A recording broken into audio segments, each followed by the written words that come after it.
සුබ දවසක් ඔයාලට. අද අපි යන්නේ Nissan Y61 Safari. මේ රටේ ඇත්තටම කස්ටමර් අපිට කම්ප්ලේන්ට් කරේ වාහනේ පදින ගම වාහනේ ස්ටොප් වෙනවා කියලා.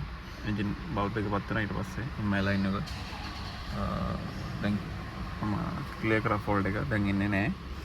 අපි බලමු කොහොම මේක ඩයග්නොස් කරගන්න කියලා. ෆෝල් කෝඩ් එක තමයි P0102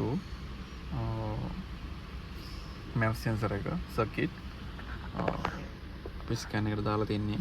අපි ගිහලා බලන්න ලයිව් data වලින් කොහොමද රීඩ් කරන්න කියලා. අපි වාහනේ ඉස්සෙල්ලාම ස්කෑන් කරගෙන තින්නේ.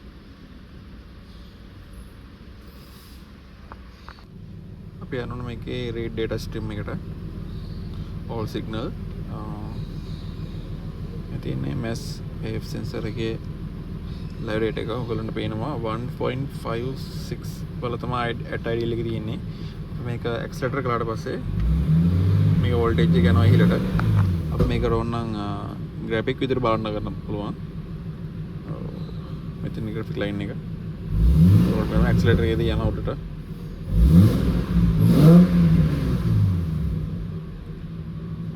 ඉතින් දැනට වෝල්ටේජ් එක හොඳයි 1.5 at ideal. අපි බලමු එන්ජින් එක පැත්තට ගිහලා මොකක්ද තියෙන දෝෂය කියලා. මේ තියෙන MEMS sensor එක මේකේ පින් හතරක් තියෙනවා, පින් වයර් හතරක් තියෙනවා. මේකේ පළවෙනි එක දකුණු පැත්තේ තියෙන්නේ power line එක. මේක 12 volt එන්න ඕන. ඊළඟට ground එක එන්න ඕන. මේකට 4.5 voltage 5 voltage reference දෙන්න ඕන. මේක තමයි signal out එක. දැන් මේ අපි දාලා තියෙන්නේ scan එක 1.6 n මේක තමයි out එක. ඔයගොල්ලන්ට පේනවා මෙතන මේ ස්ටාර්ට් එකේදී එකපාරට මෙතන මේ සිග්නල් එක ඩ්‍රොප් වෙලා තියෙනවා. මේ තියෙන්නේ ඒ කියන්නේ මේකේ මොකක් හරි MEMS sensor එකේ අවුලක් තියෙනවා. බලමු කොහොමද ඒක ඩයග්නොස් කරගන්න කියලා.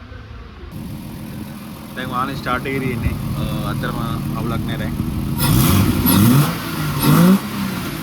ඔයාලට වෙනා රේස් කරද්දී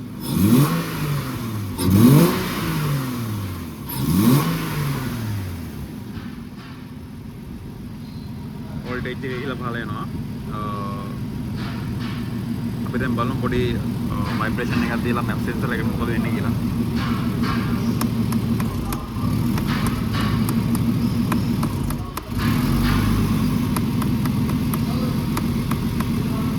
ඔයගොල්ලන්ට පේනවද මම තට්ටු කරද්දී මෙන්න මෙතන වෝල්ටේජ් එක ඩ්‍රොප් වෙනවා. ඒ කියන්නේ MEMS sensor එකේ ඉන්ටර්නල් මොකක් හරි ෆෝල්ට් පොඩ් එකක් තියෙනවා.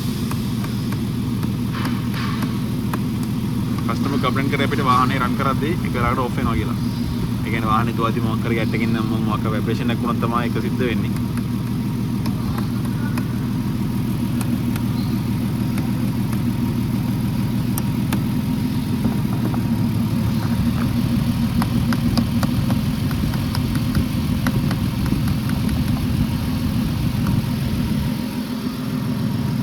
ඔයගොල්ලන්ට පේනවා මෙතන තියෙන වෝල්ටේජ් එක. මම තට්ටු කරද්දී මෙන්න මෙතනින් වෝල්ටේජ් එක ජොප් වෙනවා.